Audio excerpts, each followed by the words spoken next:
আমরা আজকে জঙ্গল সলিমপুর দেখতে এসেছি। আমাদের সাথে এখন আছেন মাননীয় প্রতিমন্ত্রী ব্যারিস্টার মীর হেলাল, চট্টগ্রামের মেয়র ডক্টর শাহাদাত হোসেন, আমাদের সাথে পুলিশের আইজিপি আছেন, বিজিবির জেনারেল আশরাফ আছেন, জেলা প্রশাসক, ডিভিশনাল কমিশনার এবং এখানকার র্যাবের চিফ, যিনি অন্যান্য সংস্থা, এলজিডির ইঞ্জিনিয়ার সহ অন্যান্য সংস্থার সমস্ত অর্গানাইজেশনের যারা লোকাল হেড তারা সবাই আছেন।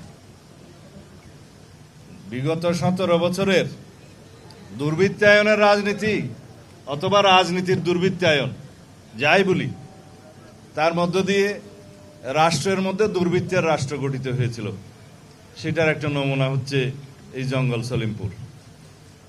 আমরা দায়িত্ব গ্রহণের পর 1 মাসের মধ্যেই চট্টগ্রামে কিছু সন্ত্রাসী কার্যক্রম লক্ষ্য করেছিলাম। কিছু ব্যবসায়ীর বাসভবনে গিয়ে অত্যাধুনিক অস্ত্রসজ্জিত হয়ে গুলিগালাজ করার পরে, তাদেরকে হুমকি ধমকি দেওয়ার পরে চাঁদা আদায়ের জন্য আমরা বিষয়টা খুব গুরুত্ব সহকারে নেই। তখনই আমরা সিদ্ধান্ত নিয়েছিলাম তাদের অভয়ারণ্য আগে নষ্ট করতে হবে। তার অংশ হিসেবে মার্চ মাসের 9 তারিখ মনে হয় আমরা এখানে একটা যৌথ অভিযান পরিচালনা করি। এখানে আমাদের পুলিশ, র্যাব, বিজিবি, সেনাবাহিনীর সমর্থন নিয়ে আমরা একটা ব্যাপক তল্লাশি অভিযান চালাই। কিছু অস্ত্র উদ্ধার হয়েছে এবং কিছু সন্ত্রাসী আটক হয়েছিল। তবে আমাদের লক্ষ্যমাত্রা অনুযায়ী আমরা সেটা করতে পারিনি, কারণ কোনো না কোনো কারণে হয়তো এই তথ্যগুলো ফাঁস হয়ে যাওয়ার কারণে তারা আগে থেকে সাবধান হয়ে গিয়েছিল বলে আমার মনে হয়। যাই হোক, এখানে যে সিসিটিভি ক্যামেরা বসিয়ে বিভিন্ন পাহারাদা বসিয়ে যেভাবে এলাকাগুলো তারা নিয়ন্ত্রণে রেখেছিল সেগুলো ভেঙে দেওয়া হয়েছে। কিন্তু আমরা অবাক হয়ে গেলাম যে রাষ্ট্রের বিরুদ্ধে চ্যালেঞ্জ ঘোষণা করার মতো সন্ত্রাসীদের দুঃসাহস কিভাবে হলো। তারা এই রাস্তা কেটে ভেকু নিয়ে এসে, বুলডোজার নিয়ে এসে র্যাবের আন্ডার কনস্ট্রাকশন ক্যাম্প ভেঙে দেওয়ার সাহসটা কোত্থেকে পায়, তাদের সাথে কারা জড়িত, এই জায়গার জমি দখলের সাথে কারা জড়িত, এগুলো আমরা এখন ফাইন্ড আউট করেছি।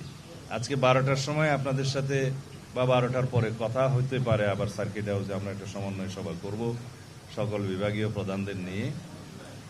এখানে কিছু আমরা বাস্তব চিত্র, ড্রোন চিত্র, সড়ক যোগাযোগের চিত্র এগুলো দেখেছি। কিছু সরকারি সিদ্ধান্ত জানিয়েছি যেগুলো বাস্তবায়ন হবে।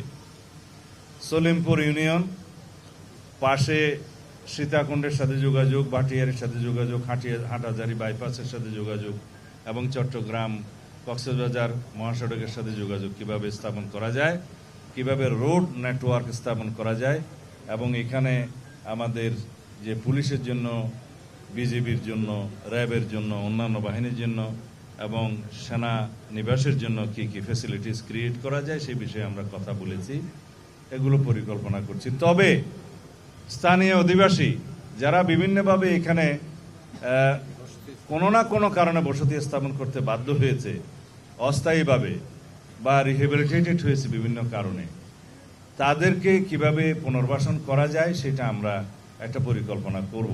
তাদের কাউকেই এখান থেকে আপাতত উচ্ছেদ করা হবে না। আমরা জনগণের সরকার, জনগণকে কমফর্ট দেওয়ার জন্য আমরা আমাদের সমস্ত পরিকল্পনা করব।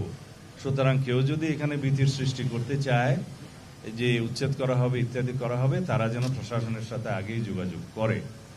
এখানে কারাগারের একটা স্থাপনা অনেক বছর আগের থেকেই ঝুলে আছে, যেটা চট্টগ্রাম কারাগারকে শিফট করার, সেইটা একটা খাস ল্যান্ডের মধ্যে বাইজুদ লিংকের আশেপাশে, যেখানে এখনো আবাস নাই, বসতি নাই, সেই জায়গাটা চিহ্নিত করে সেটা মোটামুটি ডিমার্কেটেড করা হয়েছে। জেলা প্রশাসন সেটা ব্যবস্থা নেবে বুঝিয়ে দেওয়ার জন্য।